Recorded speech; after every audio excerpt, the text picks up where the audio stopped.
Right ప్రస్తుతం తాడేపల్లి నుంచి మాజీ సీఎం వైసీపీ అధినేత జగన్ మాట్లాడుతున్నారు. ఆ లైవ్ చూద్దాం. రాష్ట్ర ప్రజలందరికీ కూడా, రైతన్నలందరికీ కూడా, మరీ ముఖ్యంగా రాయలసీమ, నెల్లూరు ఈ ప్రాంతాలకు సంబంధించిన రైతులకు నిజంగా చంద్రబాబు నాయుడు అనే వ్యక్తి ఒక విలన్ క్యారెక్టర్ కింద కనిపిస్తుంది.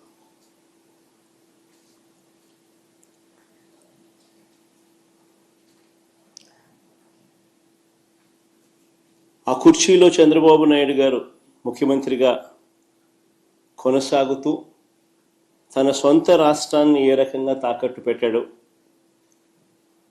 రాష్ట్ర ప్రజలను తన స్వార్థం కోసం ఏ రకంగా తాకట్టు పెడతా ఉన్నాడు అన్నదానికి రేవంత్ రెడ్డి స్టేట్మెంట్లు సాక్ష్యాలు. నిజంగా బహుశా భారతదేశ చరిత్రలో ఇలాంటి చరిత్రహీనుడు బహుశా ఎవరు ఉండకపోయి ఉండొచ్చు.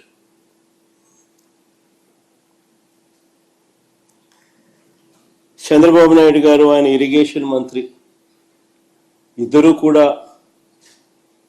తెలంగాణ ముఖ్యమంత్రి అన్న మాటలను ఖండిస్తారు అని చెప్పి అందరం కూడా ఆశించాం.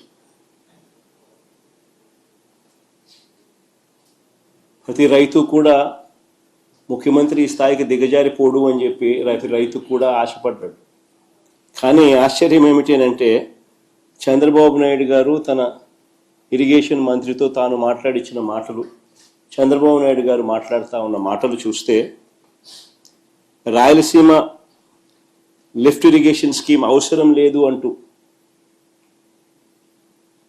వీళ్ళు మాట్లాడుతూ ఉన్న మాటలు చూస్తే రేవంత్ రెడ్డితో చంద్రబాబు నాయుడు గారికి ఉన్న రహస్య ఒప్పందానికి అధికార ముద్ర వేసినట్టే.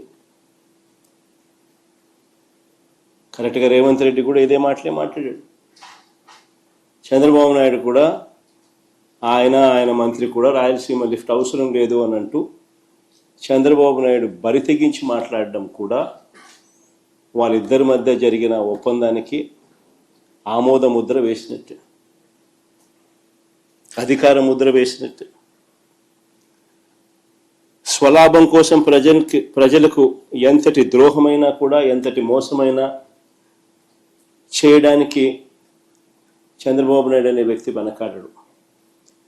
తన స్వార్థం కోసం పిల్లనిచ్చిన మామను ఎన్టీ రామారావునైనా వెన్నుపోటు పొడుస్తాడు. తన స్వార్థం కోసం చంద్రబాబు నాయుడు జన్మనిచ్చిన సీమను కూడా ఏమాత్రం హెసిటేట్ చేయకుండా వెన్నుపోటు పొడుస్తాడు.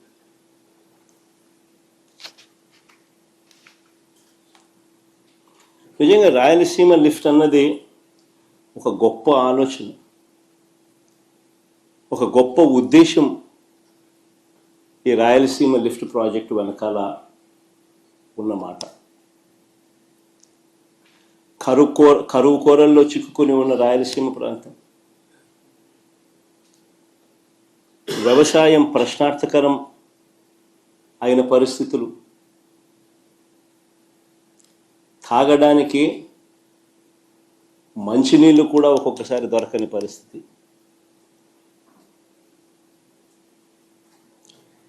ఇలాంటి ప్రాంతానికి ఈ రాయలసీమ లిఫ్ట్ అన్నది ఒక ఇన్సూరెన్స్ పాలసీ మాదిరి.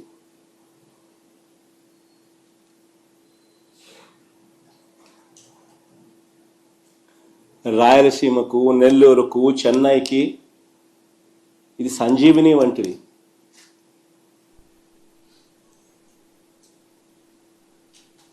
ఒకసారి వివరాలు చెప్తాను. అసలు అందరూ కూడా ఆలోచన చేయమని చెప్పి కొడతా ఉన్నాం.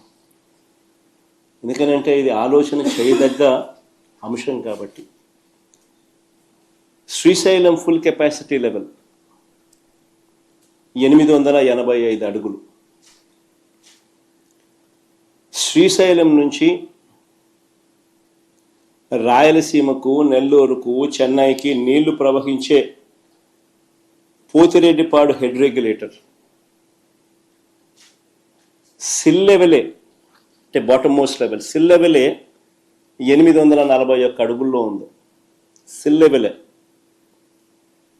ప్రస్తుతం ఉన్న పోతిరెడ్డిపాడు హెడ్ రెగ్యులేటర్ డిజైన్ చూస్తే పోతిరెడ్డిపాడు నుంచి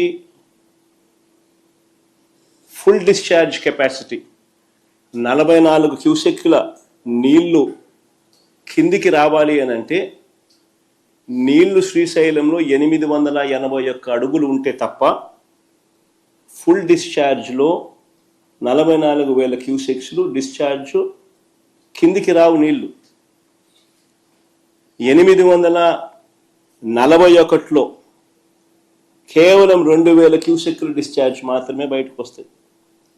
854కు పోతే కేవలం 7,000 క్యూసెక్లు మాత్రమే డిశ్చార్జ్ బయటకు వస్తుంది.